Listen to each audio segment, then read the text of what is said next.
সুন্দরবনের এক কোণে বিশাল এক আম গাছ। সেখানে থাকে মিষ্টি সুরের টোনা আর লক্ষ্মী পাখি টুনি। আজ টোনার গাছের ডালে বসে আপন মনে গান গাইছে। আম গাছের ওই সবুজ পাতায় বাতাস দোলা দেয়, টুনি আমার মনের কথা গান হয়ে শোনায়।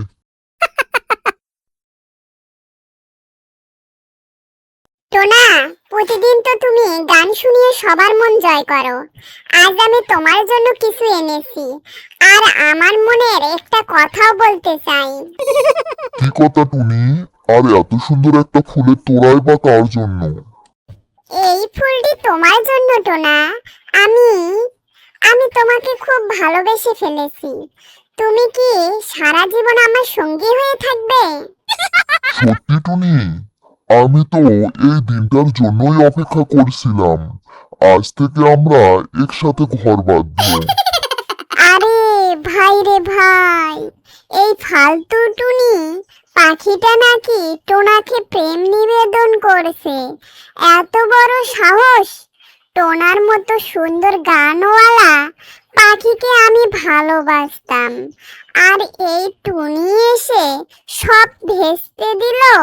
দাঁড়া, তোদের এই প্রেম আমি কিছুতেই সফল হতে দেব না। এমন বিষ ঢালবো যে টোনা নিজেই একে তাড়িয়ে দেবে। দুপুরবেলা টোনা একা একা নদীর পাড়ে বসে জলপান করছিল। কাকলি কাক সেই সুযোগে অপেক্ষায় ছিল। সে এক বুক হিংসা নিয়ে দ্রুত উড়ে এসে টোনার পাশে নামলো। ওরে ও বোকা টোনা, তুই এখানে নিশ্চিন্তে পানি খাচ্ছিস, আর ওদিকে তো তোর মাথায় বিশাল কাঁঠাল ভাঙা হয়ে গেছে। কাঁঠাল? কাকলি, তুই হঠাৎ এত হাঁপাচ্ছিস কেন? পরিষ্কার করে বল। ওই তো তোর ঢঙ্গি টুনি সকালে তো তোকে মিথ্যে ভালোবাসার ফাঁদে ফেলেছে, আর এখন নদীর ওপারে শিয়াল আর কাকদের সাথে বসে তোর নামে ঠাট্টা তামাশা করছে। বলছিল টোনা একটা মহামূর্খ, একটু মিষ্টি কথা বললেই নাচতে শুরু করে। কি বলছিস তুই? না না, টুনি এমন করতে পারে না। ও আমাকে ভালোবাসে। তুই বড্ড সরল টোনা। শোন, শুধু তাই নয়, কাল রাতে টুনি ওই চতুর শিয়ালের সাথে গোপনে মিটিং করছিল। তোর আম গাছের সুন্দর বাসাটা শিয়ালকে দিয়ে দেবে আর তোকে তাড়াবে। আমি তো পরম বন্ধু, তাই চোখ খুলে দিতে এলাম। বিশ্বাস না করে গিয়ে দেখ তোর বাসায় কি করেছে। কাকলির বিষাক্ত মিথ্যা কথাগুলো টোনার মাথায় ঘুরতে থাকে। রাগে ও কষ্টে অন্ধ হয়ে টোনা আম গাছে ফিরে আসে। ঠিক তখনই টুনি তার জন্য কিছু পাকা ফল নিয়ে ডানায় করে উড়ে আসে। টোনা, দেখো, তোমার জন্য বন থেকে কত মিষ্টি পাকা পাকা ফল নিয়ে এসেছি। খাও না একটা। রাগ তোর ভণ্ডামি টুনি, আর একদম কাছে আসবি না। মিথ্যাবাদী প্রতারক কোথাকার। টোনা, কি হয়েছে তোমার? এমন করে বলছো কেন? আমি কি ভুল করেছি? তুই আমার ভালোবাসার যোগ্য নস। শিয়ালের সাথে মিলে আমার ঘর কেড়ে নিতে চাস, আর সবার সামনে আমাকে বোকা বলে হাসাহাসি করিস। তোর আসল রূপ আমি চিনে ফেলেছি। দূর হয়ে যা এখান থেকে।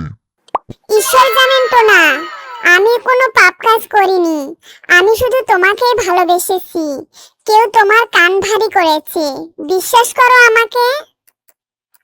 টুনি যখন কাঁদছিল আর দূর থেকে কাকলি তা দেখে হাসছিল, ঠিক তখনই এক গাছের উঁচু থেকে নেমে আসে এক জলপরি।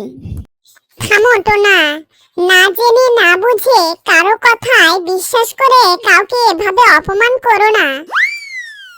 পরি দিদি, আপনি আপনি কি বলছেন? আমি আমি নদীর ধারে গাছের ডালে বসে সব দেখেছি আর শুনেছি।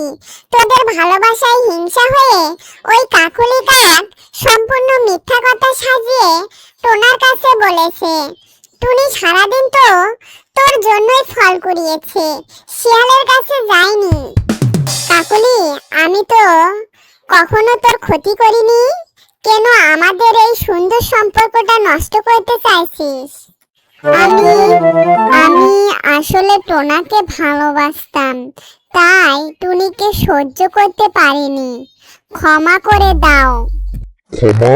বন্ধুর মুখোশ পরে এত বড় বিষাক্ত চক্রান্ত করলি? ছি! আজ থেকে তুই এই আম গাছে আর কখনো পা দিবি না। দূর হয়ে যা আমাদের বন থেকে।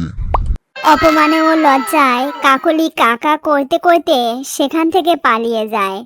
আর কখনো তাদের সেই আম গাছের আশেপাশে দেখা যায়নি। টুনি, আমাকে ক্ষমা করে দাও। অন্যের মিথ্যা কথায় কান দিয়ে আমি তোমাকে এত বড় আঘাত দিয়েছি। আমি সত্যি লজ্জিত। কারো কথায় কান না দিয়ে তুমি যে সত্যিটা বুঝতে পেরেছো, এতে আমি খুশি টোনা। ভুলের ক্ষমা তো ভালোবাসাই দেয়। আজ থেকে প্রতিজ্ঞা করলাম টুনি, কোনো তৃতীয় ব্যক্তির কথায় আমাদের বিশ্বাস কখনো ভাঙবে না। আমরা চিরকাল একসাথেই থাকবো। এরপর থেকে টোনা ও টুনি একসাথে বসবাস করতে থাকে। তাদের মধ্যে আর কোনো ঝগড়া থাকে না, আর দুষ্ট কাকলির পরাজয় ঘটে। বন্ধুরা, লাইক করো, কমেন্ট করো এবং সাবস্ক্রাইব করো।